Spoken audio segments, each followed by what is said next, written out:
Chapter 10. The first thing we need to establish is your way out.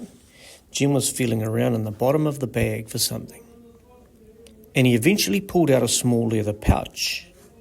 When was the sun shining in your face this morning? What? Think. Go back to the beginning of our day and remember, where was the sun? Jim accentuated each word and then leaned back, exasperated. At what stage this morning did you have to shield your eyes? I don't know, but I do know I'm not wandering off to follow the sun. Think. I don't know. Wolf turned away and stared out across the hills. Today had been okay, fun at times, but he wanted to go home now. He thought about the anticipation of their early morning drive, and then he remembered the sun.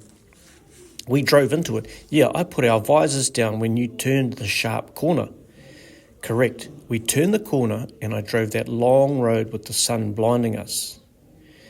Jim stabbed his finger at Wolf. That means we were driving east, and obviously it also means that the long road ran west to east. Does it? Wolf dropped down beside Jim. This isn't going to work. I don't know anything about east and west. You must. You're 14 for God's sakes. Wolf felt anger rise up in him. It slowed his breathing and narrowed his eyes. What? Who would have taught me? You don't get your bearings staring out a classroom window, and I do enough of that.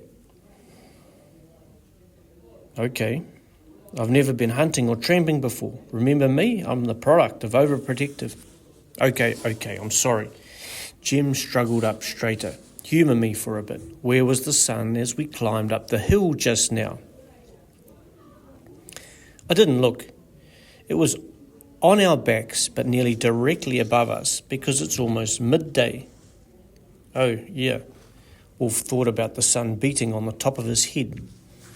Jim pointed back to the hill they'd climbed. That means that's east, out that way, and that is west, he said, pointing in the opposite direction. North, Jim said, putting his other arm straight out in front of him like a policeman directing traffic, is that way. You have to walk north for a couple of hours to intersect our road. It can't be that basic. It is. I can't walk off and follow the big ball in the sky. That's crazy. It's stupid. Wolf walked back to the edge of the hill. He stared down at the hill they'd scaled. So I'm facing east. Yep. And now I'm facing north? Wolf turned 90 degrees to his left and he looked over his shoulder at Jim. You sure are. Wolf looked up at the clear sky. What if it rains? Not today. Now remember, the sun always rises in the east, and Jim pretended to eat, and sets in the west. He patted his stomach and looked at Wolf. Get it? No, what are you on about? Yeast and vest. It's a rhyme to help you remember, but never mind that now. You need to walk with the setting sun on your left. Ralph interrupted the instructions with a deep sigh followed by a dog moan, and Jim leaned forward to look at him. Water. You need water, old boy. He poured water into the palm of his hand and Ralph lapped it up with his nose tilted in an awkward manner. Wolf came over to pat his head. Jim said to the dog, I'll give you more aspirin as soon as we get our friend on his way. And Wolf felt nervous again. Jim unzipped the leather pouch. The next thing we need to talk about is the compass. It's no use. I can't read a compass. I'm going to teach you. Bloody hell. You should have let us have cell phones with GPS. Even dogs have GPS systems these days. Panic and irritation clawed at his insides. I'll get lost. I'll wander for days and end up down a gully or something. He would never see his family again. I don't have money for that sort of technology, and you don't need it anyway. How do you think hunters managed before GPS? We're in a bad situation, but it's not dire. Jim pulled out his truck keys, and there was a small plastic compass attached to the keyring. He took the compass off and held it up. It looked as cheap as a toy from a Christmas cracker. You're a smart kid. and you'll walk using the compass and the sun, and you'll get me help. Wolf stared at the compass which dangled from Jim's finger. He took a deep breath. You better teach me then. Okay, this has to be level, so let's put the compass on the ground. So I have to put everything down and find level ground every time I want to check it? No, you can put it in the palm of your hand, but make sure it's balanced. Now listen, it's all about the red arrow.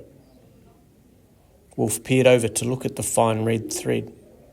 Magnetic north, he said. Well done, you've listened to someone. Ha ha, yeah. Wolf rolled his eyes. An Xbox game, and they grinned at each other. Education from sources other than the classroom can be equally beneficial, Jim said in a mock teacher voice. He shook the compass at Wolf to get his attention back. Now line this up so you're facing north and show me the direction you'll be walking. Wolf laid the compass flat on his hand and swivelled around until he was facing the way Jim had pointed to earlier. What if I come to a bank or a gully and I have to go a different way to get around? Good question. You're thinking like a survivor. Jim leaned forward and drew in the dry dirt. Say you need to go west for a while, he said as he built an obstacle of stones on the ground for an imaginary wolf to walk around. Then count the steps and roughly try to retrace them. By my reckoning, the road is more or less in front of us now, so half a mile to the left might mean you miss it. Then what? Don't miss it. Jim stroked his beard and left some of the imaginary obstacle there. Cripes. Okay, what next? There's a few more things, but first up is my distress flag. Jim said, you make a start on that and I'll attend to Ralph. He's fading. You mean he's going to die?